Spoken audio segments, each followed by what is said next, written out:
Okay. Thank you for your story. Sure.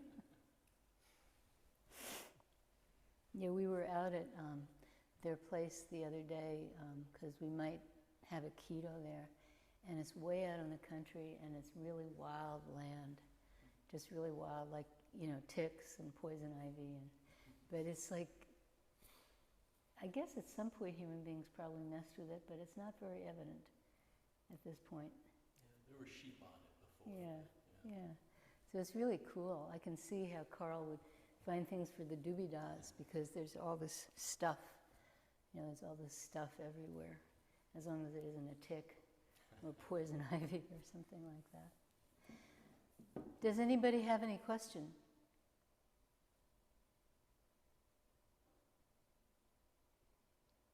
Oh, this is going to be a very short talk.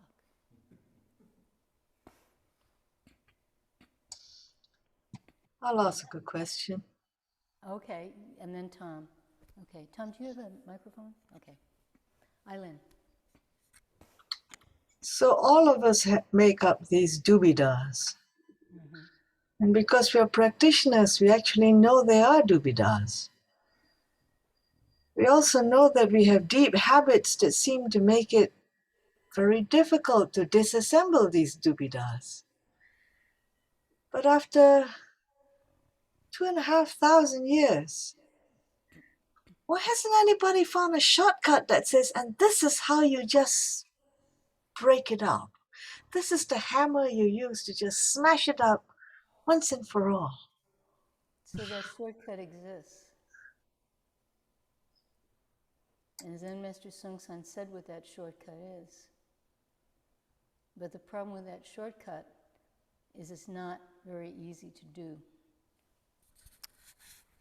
Let me check the volume here.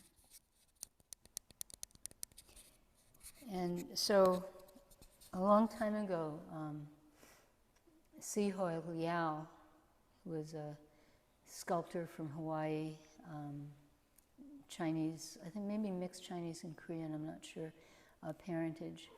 And he was practicing, and he met Zen Master Sung San, and he started practicing with him. And later he became a monk, and then later he became a Zen master, and then later he had a massive heart attack when he was 52, and he was getting the interview, a Zen interview, to a 12-year-old girl in Hong Kong, and he died like that. But this was when he was a relatively young man, and he'd been practicing for a few years, and he wrote to Zen Master Sung San, and he was always very irreverent, which was really great. And he wrote to Zen Master Sung San this postcard, "What is the fast road to Zen?" And Zen Master Sung San wrote back, "Not for me." So that's the shortcut. Not for me. But that shortcut is very hard to find. And we don't believe in it when we're on it. And we think, no, this can't be the shortcut. I think I'll try that way. So, but the shortcut exists, just not for me. For who do you live your life?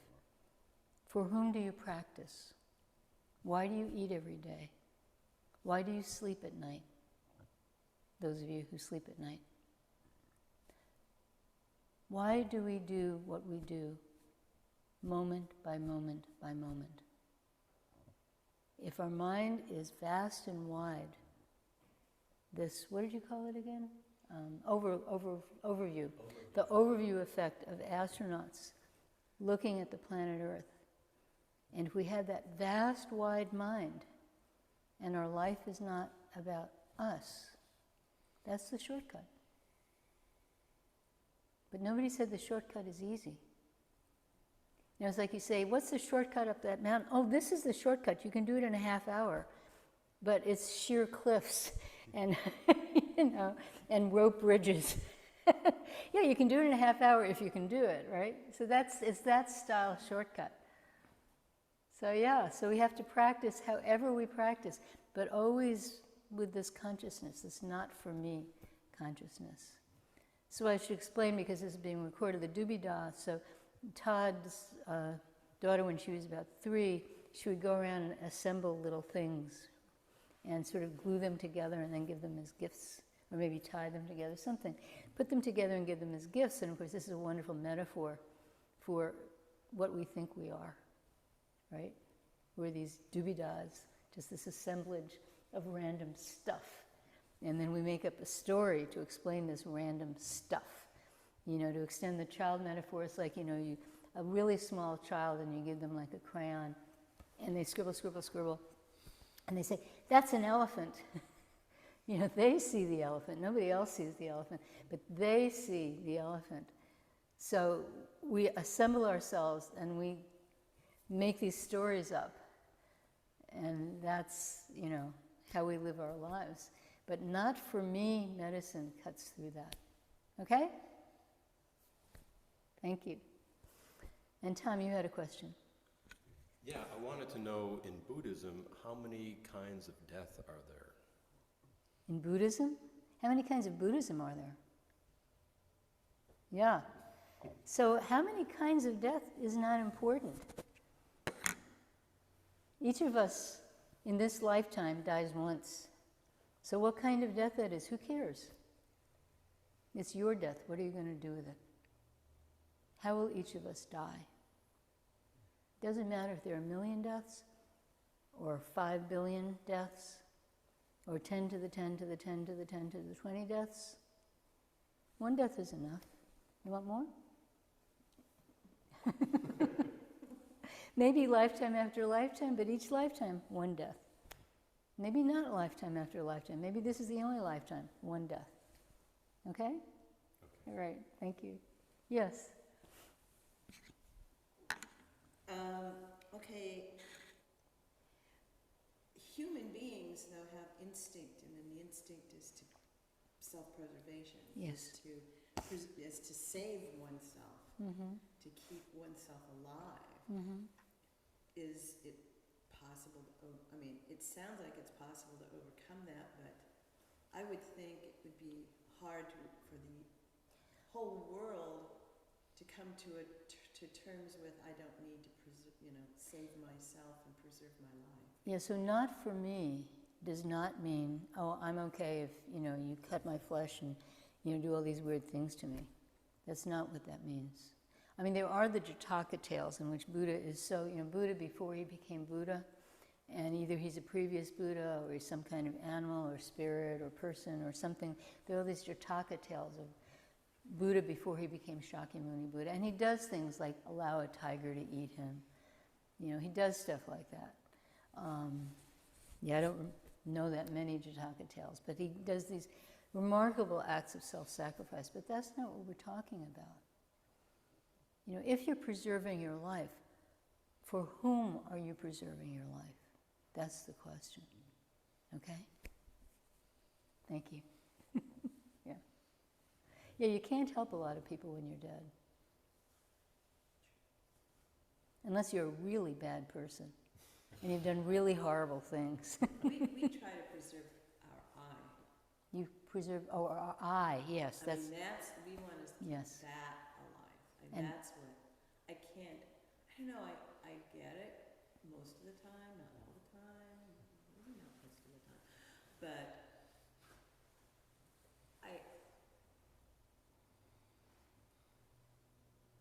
I practice,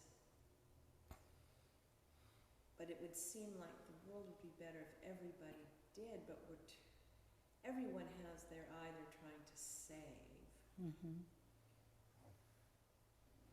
But this eye, what is its substance?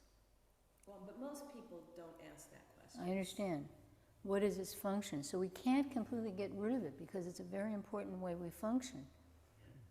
It's like saying, I was going to say build a table without hammer and nails, but you can do that, and you can do it without even screws. You can build a table, really fine crafts people can build tables with no external things, just the wood. So I can't use that as a metaphor. But this eye serves a function. And so we have to use this eye, but we don't have to be taken in by it. And what we're encouraged to do in our lives is to be taken in by it.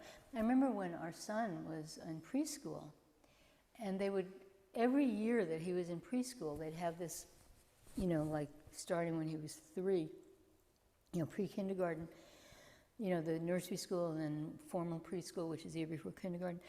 They would always have the kids dictate, because they couldn't write, their favorite this. My favorite flavor ice cream.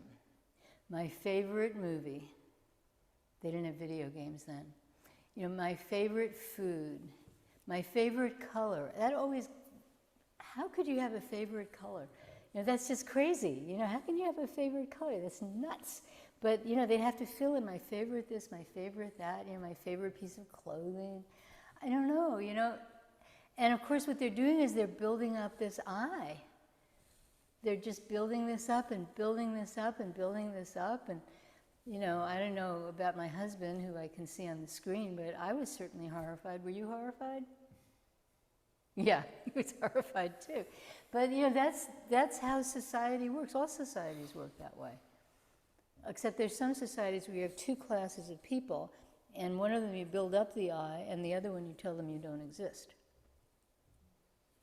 So there's that too. But yeah, so it's interesting. So it's functional, we need it, but we don't need to be taken in by it. Not every, a hammer thinks everything is a nail, not everything is a nail. Okay? So that's sort of how it works. So thank you. Yes? Is that what it means to not be not cling to your, because what if I say, well, I like chocolate ice cream more than vanilla? It might be true, but it's not that important. It's just this kind of, I don't have to give that more importance than it actually has, which is very little. Yeah, I like chocolate more than vanilla too. But so what? So what? Exactly. It's not a big deal. You don't have chocolate ice cream? I'll eat your vanilla ice cream. Yeah, okay. Yeah, I won't eat my vanilla ice cream. I'll eat yours. But yeah, right. Yeah, we get so, we want to learn.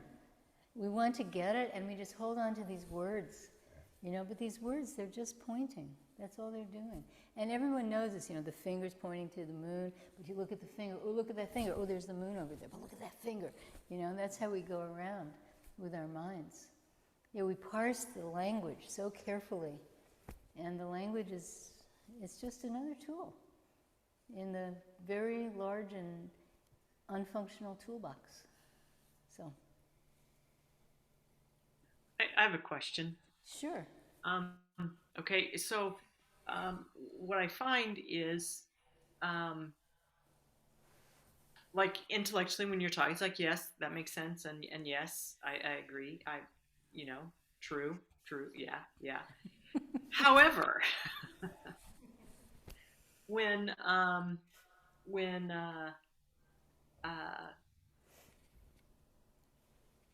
well, I'll just say without giving too many details. So, like when my husband is talking to someone who is just like a polar opposite of me, and just I can hear the other person on the line, and I'm thinking, that is just nuts. That is crazy. That is just so wrong. And I can say to myself those things. Well, I don't need to hold so tightly onto my opinion, and that's just their opinion. And other people have that same opinion, and I just don't need to hold that tightly. And I can say that, yet I feel my heart rate beating faster. I mean, I physically feel myself, wanting to scream. I think sometimes, because it's like, that's crazy, that's nuts. What? So opinion, not an opinion, because again, other people have that very same opinion.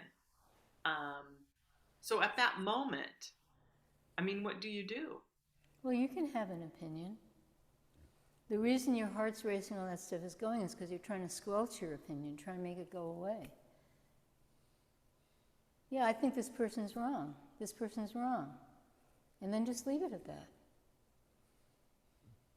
That's all. And either you're going to do something about it, like grab the phone away from your husband and start arguing with him or her, or you're going to say, okay, they're wrong. I don't have to do anything about it right now. Or sometimes you can't do anything about it now. You know, our country is so polarized. You know, if people believe that Trump won the election, and if people believe that Biden won the election, there's no way that you can get these people to listen to each other, much less talk to each other about it. So yeah, so there's nothing wrong with an opinion. It's holding the opinion tightly and preventing it from letting you see the humanity of the other person with whom you disagree. And also trying to squelch the opinion, as you just pointed out, it doesn't work. It just doesn't work. So yeah, okay, that person is wrong. And then you decide whether you're going to say anything or just let it go. You know? Our mind has to be really, really wide, but our mind also has to function. And we function by saying, well, this is true, this is not true. That's part of how we function. And then we have to be able to turn on a dime. We have to say, oh, I thought this was true, but actually it isn't. And that's the problem people are having, well, a lot of the time, but especially now, because you get into a certain kind of social group and you have to have certain opinions or you can't be part of that social group. And that's really worse now than any time in the 3/4 of a century I've been alive. So yeah. So how do we keep that wide mind? Not by squelching our opinions, but by acknowledging our opinions, deciding whether or not we need to act on them or not, and always keep this wide mind, recognizing the humanity of everybody. You know, that phrase, love everybody, no exceptions, which is really, really hard to do. Okay? Thank you. Gosh, I've got short answers today. Any other questions? I had a question. Sure. I had a question about morals. Oh, yeah. Sorry about the background. That's okay. How do you, like when we're cutting through trying to find our true self, and we want to hold on to certain morals and certain things, how would you go about that? Or Yeah, so in the monotheistic religions, morality tends to be presented as a set of rules. And so we think of it as like a set of rules, those of us who grew up in that kind of culture. And you want to hold on to this rule. But in Buddhism, morality comes from this not for me mind. So there are no rules. There's nothing really to hold on to. What you have is you have this mind that looks at the person in front of you and can see whether your actions are helping that person or hurting that person. And if you're hurting that person, you don't do it. It's very simple. So that's not a rule. That's a moment by moment by moment perception, awareness of you and the people around you. And it doesn't even have to be people you know.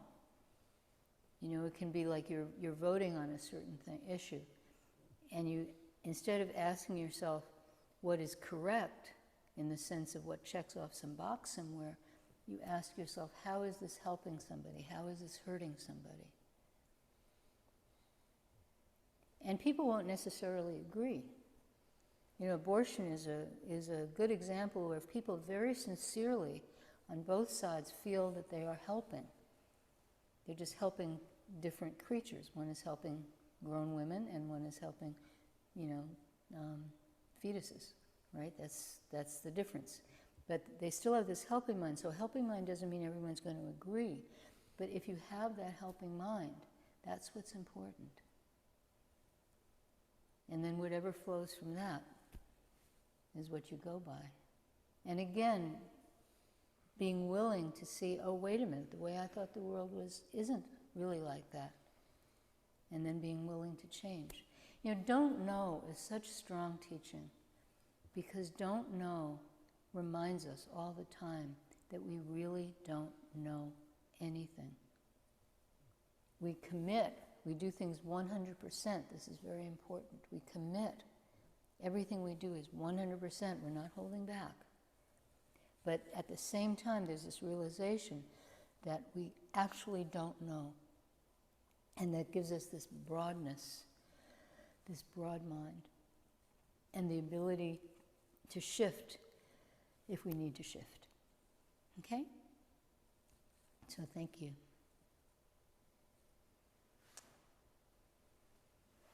Anything else? These are all things going in my head Sure. lately. So, like, what if you have someone who's close to you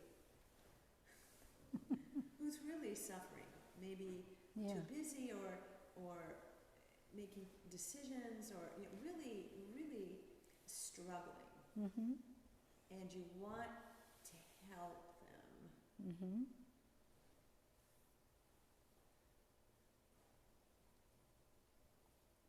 I might know the answer to this anyway, but how do you help them? Because you can't talk Buddhist talk to them necessarily. The way you help anyone is to listen. Yeah. Okay? It's really hard to tell people what they should do because they're not going to listen. You know, when you go to Al-Anon, which I did a long, long time ago, like maybe 15, 20 years ago, and the thing about Al-Anon is you can never say why you went because it's not about you, it's about somebody else. Like you can say, oh, I went to AA because I was, drinking too hard. But if you go to Al-Anon, you can't say because it's about somebody else. You went to Al-Anon because somebody else was doing something. But the first thing they tell you in Al-Anon is just give it up. Don't try to change them.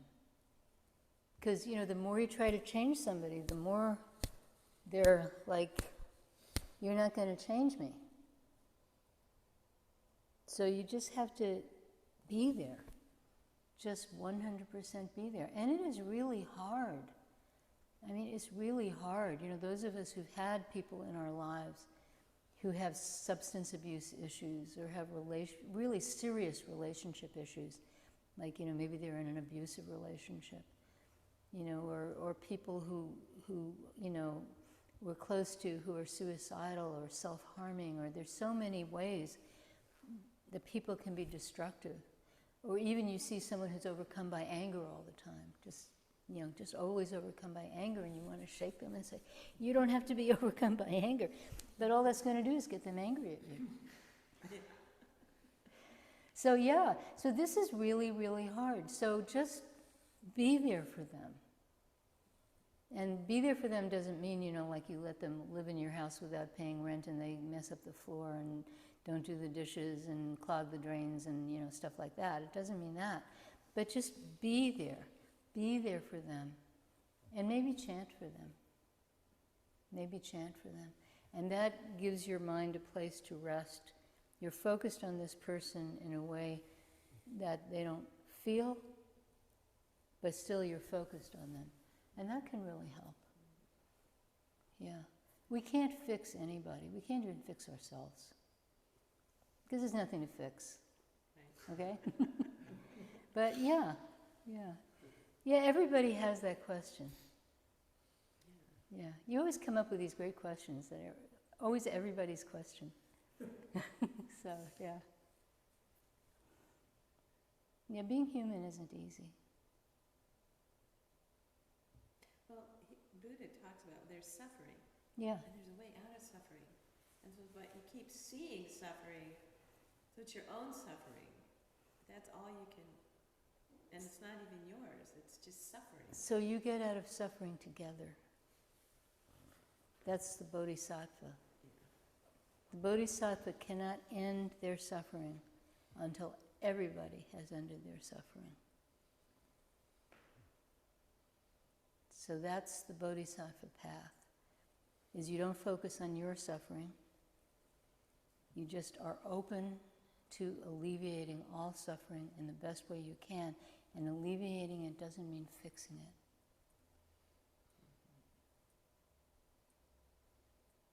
It's non-trivial. It's really hard. You know, because like, you know, Todd said, everyone has stories, and the stories clash. But somehow or another, just this help mind. Just this help mind. Yeah. I need a funny story. I don't have any. Are there any other questions? No wonder there's so few questions, because I need a funny story.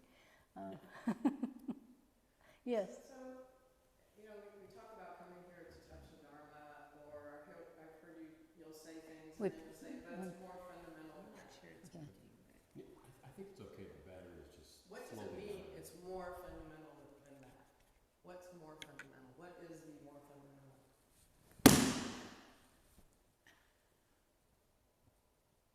Only that? What could be more fundamental? Ah! So before thinking, before speech. So when I shouted, you weren't expecting that, you jumped a little. So in that moment, before your mind had a chance to clamp shut and say, oh, she just shouted, that moment, that mind, you were perceiving something that was more fundamental. That's what's fundamental. Before speech, before thinking. Okay? And speech and words, they're okay. They're tools. But they're not it. If you try to put what's fundamental in words, you always miss something. It's like you freeze something. You just freeze it, and then it's not alive anymore. Okay? Thank you.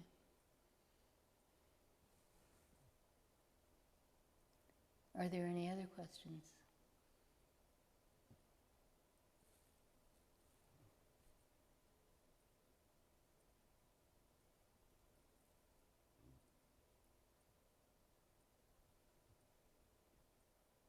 Well, I hate to ask this because you're right. It needs to have a funny story here, but maybe you can come up with one from this. But okay, so one morning, when Allie was reading, it was after morning practice, and she read the reading for the day, and said, I think it was like yours or something. But in the Dharma room, you said it sounded like worse. You know, that the world was worse rather than the world is yours. And I thought, you know, the Dharma room was just doing a Freudian slip, because the world is getting worse. You know, it just, and so I thought, well, I suppose there's nothing that says that it isn't going to get worse. There's nothing that says things will get better, despite what I do, despite what I don't do, you know, which seems kind of depressing. That's why I said I was hesitant to ask it, but then I thought, well, I got to get it out of my head. So then, where's the joy? Are you a jellyfish? Not that I know of, no. So jellyfish will probably survive very well as we destroy the circumstances that make people happy and comfortable. So the jellyfish will be very happy. There'll be lots of room for jellyfish. They won't have any predators. Presumably they'll still have things to eat, because I guess the plants or whatever is down there deep in the ocean, that'll be okay, whatever they eat on. Maybe they eat each other, I have no idea. But yeah, so for the jellyfish, it's going to be fine. It's going to absolutely be fine. So we always say, you know, what's going to happen to this planet is terrible. What's going to happen to the planet in the way that human beings thrive has every possibility of being terrible. Hasn't happened yet. Getting more and more likely, but hasn't happened yet. And we don't know what it's going to be like. You know, maybe there'll be like, what are they, like 7.5 billion people or something like that? And maybe, you know, only 100,000 will be left. And maybe for those 100,000, the world will be a wonderful place. Maybe no human beings will be left. And for the jellyfish, the world will be a wonderful place. So, you know, we have our human point of view, and then we can get paralyzed. You know, we can just get paralyzed. I'm not saying everything's fine. Yeah, put your energy to work, you know, put your energy to work to, you know, help this planet and help this world and bring about world peace and everything like that, of course. But also understand that these terrible things that are terrible to human beings are not terrible to other creatures. They're terrible to some other creatures. Like cockroaches actually will do very badly because they really rely on human garbage. And when there are no humans, there won't be human garbage. So they might have a really hard time. But, you know, it's like despair doesn't help. And if you have this wide view, then you can just go into it and like, okay, I'm doing my best, I'm doing my best, I'm doing my best. And if it comes out the way I want it to come out, that's great. And if it doesn't come out the way it come out, I did my best. You know, that's the best thing we can do if we say, oh my God, it's all over, despair, gloom, then we can't help because we've given up. Does that make sense? Yeah. Yeah, you know, it's interesting. I was talking about, you know, our granddaughter. She just graduated high school, and, you know, she got into college, but she's not sure she's going to go. And I was talking to somebody who teaches high school kids, and he said, yeah, that they're all, this generation, because of COVID and the disruption in their lives, they have no faith that things can work out. So they're just really at sea. Like, you know, everyone in this room, everyone on the screen probably said after high school, okay, this is what I'm going to do. And for, I think, probably all of us, it was to go to college. Maybe it wasn't.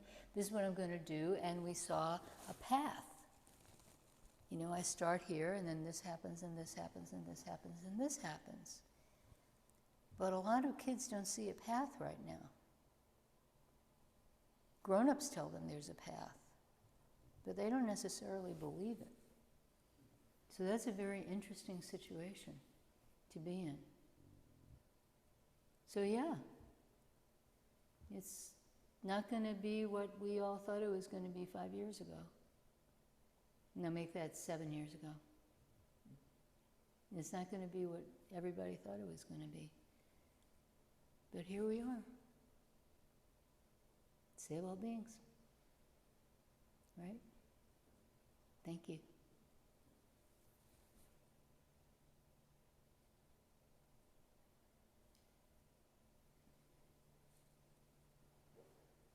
So is that making worse and better? What? I mean, in the Could you speak Shin Shin- loudly? In the Shin Shin Ming, I'll just talk to your mic there. It says don't make good and Yeah. bad. It does don't make opposites. So if you Yeah. make, so is that kind of what you're saying? One step You after say another, just one step after another. without making those things. Yeah, yeah. Which is impossible, but don't get caught when we make those things. I like this, I don't like that. Don't get caught in that. Which is, you know, it's easy for me to say that. It's really hard to do. I know I don't do it all the time. I probably don't do it most of the time. But I live a really comfortable life, so it's hard for me to see. You know, if you're comfortable, you don't see what's going on very well. You know, that's one reason, like, retreats are so uncomfortable, right? Sitting for hours at a time is very uncomfortable. And on a regular retreat, this is just a little short retreat. On a regular retreat, you get up really early, you go to bed really late, And on a multi-day retreat, you get up really early and you go to bed really late, day after day after day, and maybe you take a 90-day Kilche, and for 90 days you do it, or a 100-day solar retreat. For 100 days, you get up really early, you go to bed really late, you do a lot of prostrations, you do a lot of sitting. You know, it's not real comfortable. And then you can see your mind. Then you can see how things appear. You can see who you are. And you can change it. Okay? Thank you. Yes? Okay, so funny story. Oh, good. No, you're going to provide it. Oh, I am? I'm going to provide a funny story, guys. But you were talking, one of the questions had, that's the Freudian slip, right? Mm-hmm. Misinterpretation of words. And we tend to usually make some pretty bad choices for ourselves, and so that dredged up that monk, Rockhead. Mm-hmm. And so will you please tell us that story? Oh, he's giving me a funny story to tell. Oh, thank you. Yeah, so I think most people have heard this, but I'll say it anyway.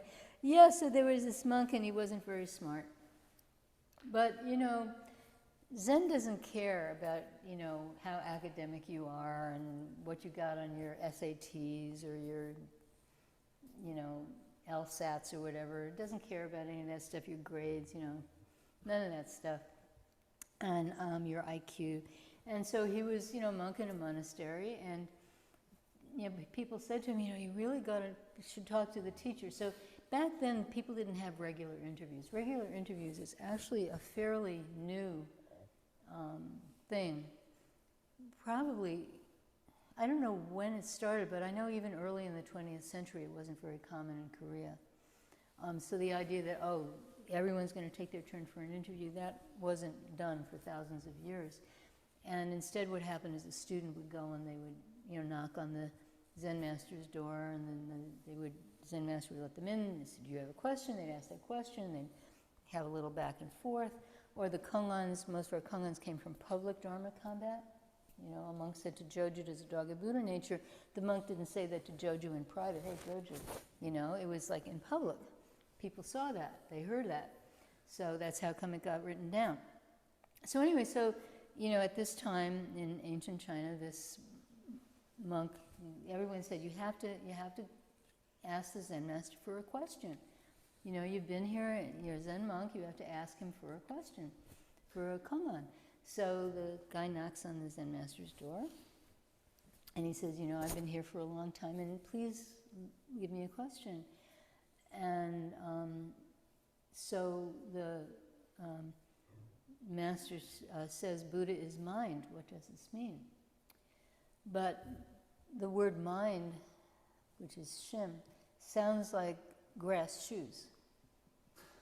And so this monk heard grass shoes. So he thanked you know, just like we heard worse instead of yours. So he thanked his teacher. He didn't check. He just thanked his teacher very much, and then he went around. Every time, you know, he's sweeping, he's cleaning, you know, dishes, he's chopping vegetables. Everything he's doing, he's going, Buddha's grass shoes, Buddha's grass shoes, Buddha's grass shoes. What does this mean? So he's going around like that. Just Buddha's grass shoes, all concentrated. Buddha is grass shoes. You know, he's a monk. He doesn't have kids or a spouse or, you know, a job. He just, everything he's doing, just Buddha's grass shoes, Buddha's grass shoes, Buddha's grass shoes. And one day he's, you know, carrying a bucket going to the well, and it's a rocky path, and I guess he's coming back, and he trips, and the bucket flies up, and the grass shoes hit him in the head, and he wakes up. And he runs to the master, and he says, Buddha's grass shoes, I understand. And then I forget how the story goes, but anyway. But yeah, so anything can wake you up. And you know, it's interesting in these stories, these Zen stories, you know, when a lot of them end with, and the monk was enlightened, which we better say, and the monk woke up, because you recognize people wake up and they go to sleep again. They have to wake up again, right? So, so the monk woke up. So it's always stuff like, you know, you're cleaning the kitchen, or you hear a bell, or you stub your toe. Or there's one famous story where a monk hears two people fighting in the street. You know, it's stuff like that. It's never like, you know, the Buddhas and the Bodhisattvas come down on clouds, you know, bearing gifts. It's never like that. Or you're in a temple and, oh, it's so beautiful. It's always, you know, something just wakes you up, you know, ah! Like that. You know, and then say, oh, yeah. So, did I do it okay? All right. So there's hope for us yet. There's hope for everybody.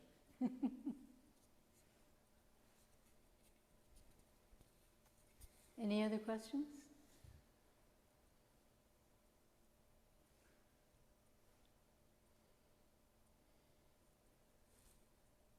Well then, let's go back to practice. So thank you very much. And we can turn off the recording. And let's take a